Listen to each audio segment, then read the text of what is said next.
Dynasties are the true mark of the best in sports. The pinnacle of any given sports league or sports team comes with a dynasty, and it's not something that's easily bestowed to anyone. In NASCAR, there's probably been only a handful of dynasties. King Richard Petty, Dale Earnhardt, probably Jeff Gordon, Jimmie Johnson.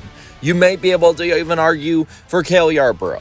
But other than that, you can't really argue that there's been definitive dynasties in NASCAR that have dominated huge swaths of the modern era, especially the last decade and a half. And with that, I want to look at 5 NASCAR dynasties that never happened. 5 dynasties that could have happened if only a few things had been different. And it's pretty interesting to see how different NASCAR could have looked in turn. Starting out, we got Roush Racing. Now, Roush does have 2 championships, one with Matt Kenseth in 2003 and one with Kurt Busch in 2004. And this team was one of the best for about a decade and a half, maybe 2 decades at different points. They had 5 cars in the chase in 2005. They were one of the best teams every year from the 90s into the late 2000s. They had greats like Matt Kenseth, Kurt Busch, Mark Martin, Jeff Burton, Carl Edwards, Greg Biffle, and others, and only 2 titles, despite having such an all-star group. A group that is either all Hall of Famers or future Hall of Famers. So why? Well, there's a couple big reasons. First off is the competition. You had Dale Earnhardt in the early 90s against Mark Martin. Dale Earnhardt won all but one championship from 1990 to 1994, and in that season, everyone sort of fell off, and it was an anomaly year. But ultimately, Mark Martin would not get a championship, even though he came close and was literally just one very iffy penalty away from winning it. Then you had Jeff Gordon. From the mid-90s into the 2000s. Gordon with Ray Evernham was damn near unbeatable, and then you add into the fact that he was still pretty damn good with Robbie Loomis in the 2000s, and it was going to be even more difficult to beat them. Same with Tony Stewart for a couple years in 02, 05, and 2011. He was somebody who was going to be very difficult to beat. And Jimmie Johnson, from the mid-2000s to the mid-2010s, was one of the best and most dominant drivers that NASCAR has ever seen, even winning 5 championships in a row from 2006 to 2010.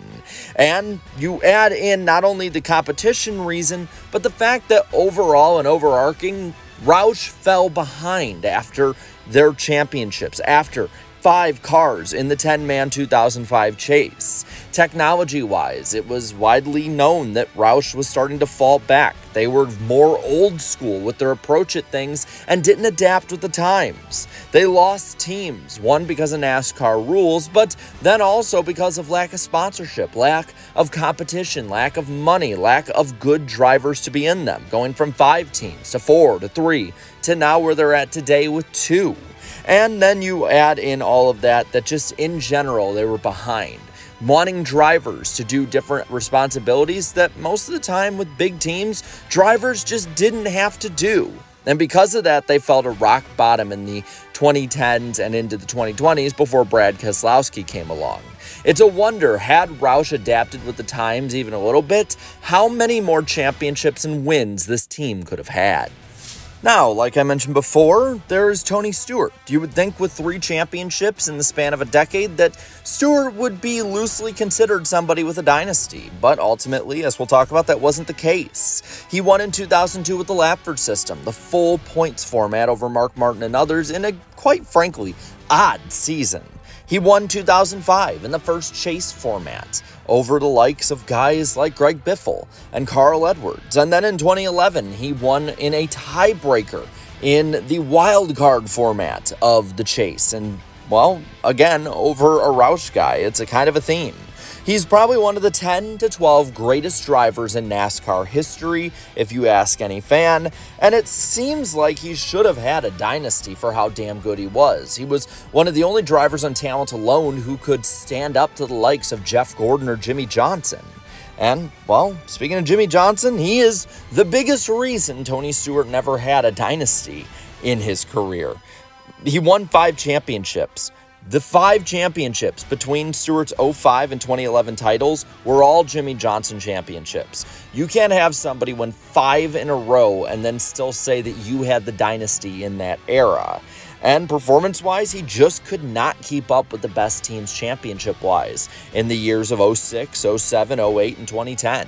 And then you add in after that the quick and steep fall-off his career had, and it's pretty interesting seeing how he is probably just one ring below the absolute greats in NASCAR history. Sticking with Stewart, we'll look at his franchise driver for SHR with Kevin Harvick, the 2014 champion, who is 10th all-time in the NASCAR Cup Series wins list with 60.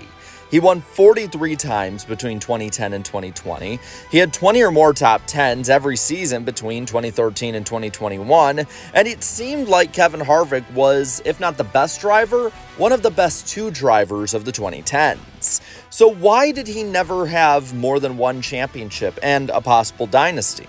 Well, to start with, from 2001 to 2013, he was at Richard Childress Racing, which, while the team could field competitive cars and be in the top 10 and make the chase, it was never going to be one of the teams out there that was going to win, especially in the chase era. The team was always the 3rd to 5th best Cup organization out there, behind the likes of Hendrick and Roush and Penske and Gibbs and you name it, DEI at different points.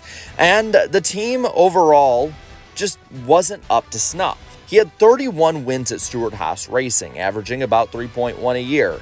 Had he extrapolated this over his 23-year career, he would have rivaled Dale Earnhardt for wins, having over 70 based on that average. But the reason that he didn't also win anymore in the 2020s was the fall off of SHR. This team's performance fell off and killed the twilight of his racing career. But I'd say the biggest reason he didn't win more championships and have a dynasty is the playoff system. The system is designed against dominance after Jimmie Johnson's in the 2000s, and it ended up screwing him in 2020 based on pure dumb luck, a bad package, and just a slow car in one race out of 36. With this too, it also allowed Kyle Busch in 2015 to win the championship over him, even after missing a good portion of the season. If there's any fan base outside of, say, Carl Edwards or Jeff Gordon that would be upset with the playoffs, it'd be Kevin Harvick's. We mentioned Kyle Busch, and he's another one who probably could have had a dynasty. The 2-time champion and the guy who's 9th at the moment on the all-time wins list with 63, with 27 coming in a 4.5-year span from mid-2015 to 2019. Seems like he'd be someone talent-wise as well that would be right up there with Jeff Gordon, Jimmie Johnson, Dale Earnhardt. He made the Final Four, for instance, every year from 2015 to 2019. So why didn't he win more than 2 championships? Why didn't he have a dynasty in the 2010s and maybe earlier? Well, in the early career, of course, Jimmie Johnson, that's a given, but it was also his maturity. From 2005 to about 2014, it seemed like he would just take himself mentally out of races too often, and that both beat up the team and driver alike. It looked like, based on how he was performing, he would always choke at the end of these seasons. But ultimately, in 2015, life changes and a lot of bad things happening all at once ended up probably changing his perspective. And later in his career, the only thing I can think of that stopped him from having more of a dynasty, from having 3 championships in 5 years, or 4, maybe 5, was the fact that, again, the playoffs would stop somebody from dominating because it all came down to one race, no matter how good you were through the season or playoffs before that. Kyle Busch probably could have more championships, but ultimately it just didn't seem meant to be. And last one up is one of my personal favorites in gentleman Ned Jarrett, a 2-time champion as well in 61 and 65. He, in a 7-year span, got 50 career wins, and in his career, a 9.2 average. It seems like by every metric, even at the time, Ned Jarrett should have probably had at least 4 championships. So why didn't he win anymore? Again, this doesn't go down to much more than just the point system at the time. NASCAR at the time based their point system off prize money, as they wanted to value bigger races over the smaller, more local ones that would only attract 15 to 20 cars, give or take. And when you miss a few races here and there, you don't win those big races, but you're good in all the others, ultimately you lose the championship to drivers who probably should have been behind you. And you add to that as well that he probably could have raced into the 70s and 80s, but he retired early, wanting to value his family and health more than a racing career that he already had accomplished everything he wanted to in.